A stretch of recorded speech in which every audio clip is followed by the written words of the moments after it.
Steve, you talked about pregame how you guys had to move the ball and make their defense move with how much they switch. You had a season-high 40 assists. Do you feel like you pretty much stuck to that blueprint tonight? Yeah, for the most part. I mean, the ball was moving, and you have to do that against this team. They're too good with their switches and just staying in front of dribblers, and so you got to attack them with the pass and with cutting. And I thought we did a good job of that. 62 paint points, and I say this, only 43 attempted threes. I mean, was that concerted to get to the rim more tonight? It wasn't something we put on the board or anything, but when you move the ball and you cut, you're going to get some openings, especially with the type of pressure they put on the perimeter. They're not a huge shot blocking team. They're more of a steals team, a forced turnover team. But if you can execute and get the ball into the paint, there's openings in there. So I liked the way our guys attacked.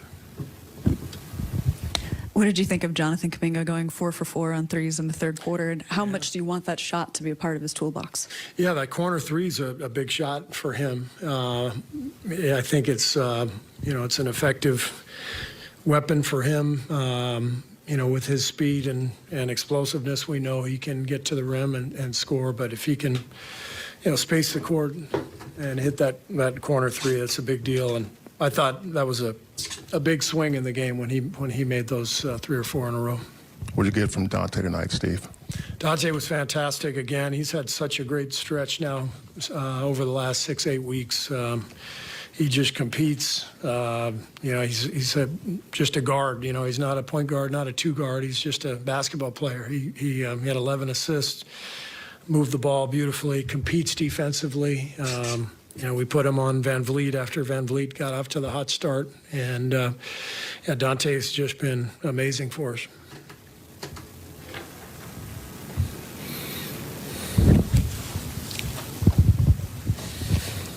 Steve, JaMychal Green continues to play meaningful minutes. Has he become the first big man off the bench? Well, every game's different, but JaMychal has given us good minutes now the last few games, and we know what he is. He's been in the league for a long time. He's very reliable.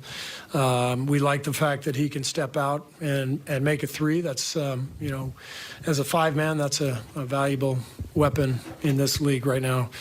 But he's also got some physicality to him. He rebounds. He gives us a good kind of toughness on the inside. So, yeah, JaMychal's earning his minutes. Hey, Coach, after the Celtics and the Nets game, I asked you about the late game offense. You had some struggles, so I don't want to be accused of being too negative. You guys have scored well the last 2 games. What's been the key to turning that around these last 2 games? It feels like we took better care of the ball tonight. And when Steph plays like that, the whole game opens up, the whole floor opens up. He was brilliant. He looked like he had his pop back. Getting by people, getting into the paint, and then moving it on from there. I mean, he had 11 assists, but he had a lot of plays too where he just pulled the defense in and then kicked the ball to someone else, and we were able to find open looks from there. So, Steph is always the key for us, and when he's playing at a high level like that, it makes the game a lot easier for everyone. Hey, Steve. So with Wiggins out for the game and Looney, 4 fouls before halftime, how did you talk to your team about that? Like, how did they change their physicality and mentality going into that second half?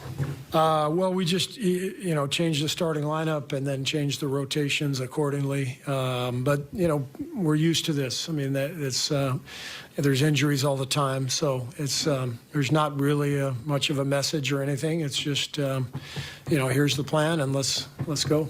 You said you thought Steph looked like he had his pop back. Is that from pre-injury or just, from the last few games? Just from the road trip. I didn't think he was as sharp as he usually is on that trip. I think just getting home, being home all week, getting some rest, sleeping in his own bed, all that, I think was helpful.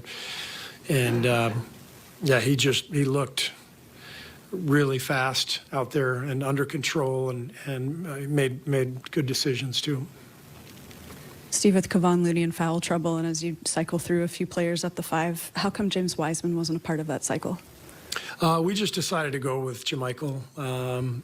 We thought about going with Wise, but JaMychal's been playing well in the last few games, and so we gave him those minutes. But James could find himself out there next game. It's just day to day, and he's just got to stay ready, which he will.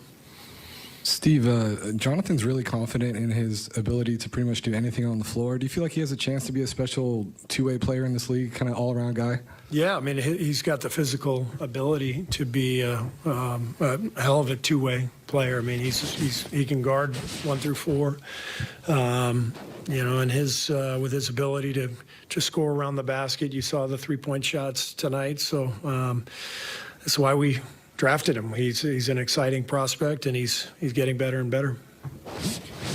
Hey, Coach.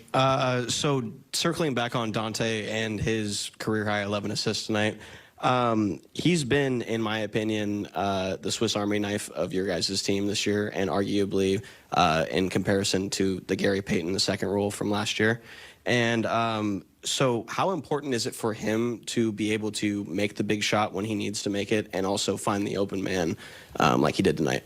Yeah, Dante's played a big role for us this year. You're right, he has kind of taken on Gary's role from a year ago, being our defensive guard who's coming in to guard the best guy and play with a lot of energy. He's different from Gary because he's more of a ball handler and a playmaker. Gary played more like a finishing four-man around the basket, but Dante has just found a way to fit right in. I think he played for a great college program at Villanova, and great coach with Jay Wright. So there's an awareness of how we play, with the ball movement and the flow and the cutting, and he fits right into